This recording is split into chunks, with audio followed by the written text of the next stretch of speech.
Thought I'd go ahead and do a quick problem on galvanic cells and calculating the potential of that cell, not at equilibrium, but at some reaction quotient Q. So here's the problem.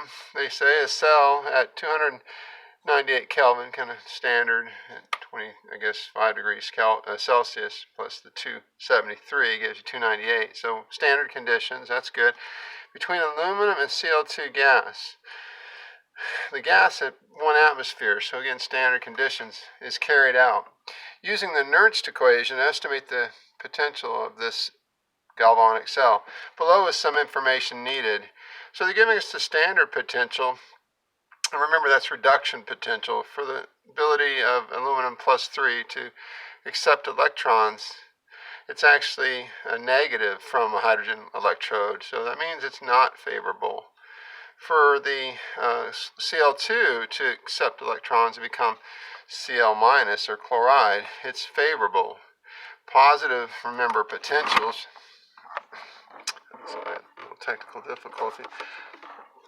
A positive potential means that it's favorable. So if we take that and then reverse this so that we make the aluminum the anode, that it's going to be generating a plus 3 charge, then we have to flip the sign. So the picture would be then we kind of have our aluminum being the anode, the aluminum being the anode, and it's giving off or coming into solution as Al plus 3 in its particular half cell.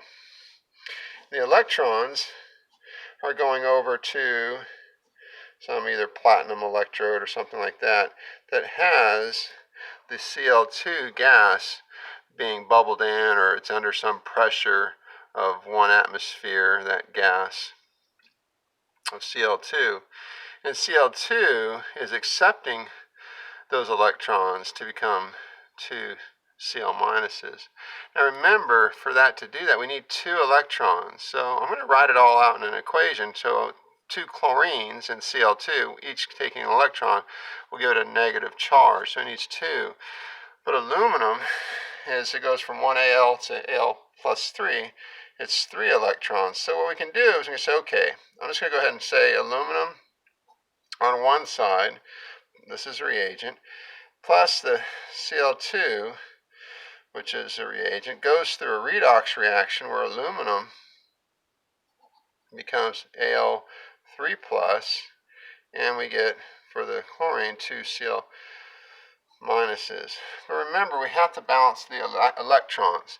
So we know that Cl2 takes 2 electrons, and we know that Al gives up 3 electrons. So I didn't show the electrons here, but I'm going to have to go ahead and times this by 2, because then that would give me 6 electrons that will be given up total by aluminum, each giving up 3. And chlorine, I'll need 3 of them to accept those 6 electrons, because each chlorine is going to take 1. And so this number also needs to be changed. If I multiplied that by 3, then I multiply this by 3. 2 times 3 is 6. So it's really important that you get to the balanced equation. Now I could have showed the half reaction. 2Al generates Al2, Al3 plus 6 electrons to kind of, that's a half reaction, just to show how you have to take into account the electrons. But then you also would do the same thing for chlorine, and you would cancel out the electrons, and you would get, as a net, you would get this reaction here. That's really important for this value Q here. So now I think we're about ready to go. We know we've made the aluminum the anode. The anode is the one that gives electrons. It doesn't receive electrons, it gives. So we have to take that negative and flip it to a positive if we're going to have this cell be used. So plus 1.66 plus the 1.36, because the Cl2 is accepting electrons, would give us a 3.02 as our standard cell potential. So we'll say E cell is equal to 3.02 minus, this is a constant we're going to use, and I'll just abbreviate it, 0.0591. And what's our N value? Well, that's the 6 electrons. So we put that 6 there. Log, I'm going to run out of room here, but I'm going to have a little bit of a exponent here. I'm getting products that are both soluble in their water, so we're going to have to say Al3+, but I have to raise that. The balanced reaction, I needed to have 2 here. So I guess I made a mistake there because I have 2 aluminums here, I needed 2 here. And total of 6 chlorines, 3 times 2, so I needed 6 here. So that's going to be a square there, and for this one it's even bigger. I would have to have, for that Cl minus, raised to the power of 6. And so where are the reagents? Well, it's a gas, so it's considered, I guess in most cases, a 1 atmosphere, and we've defined it as such. And the aluminum is a solid, so we don't have any reagent to put as part of our Q.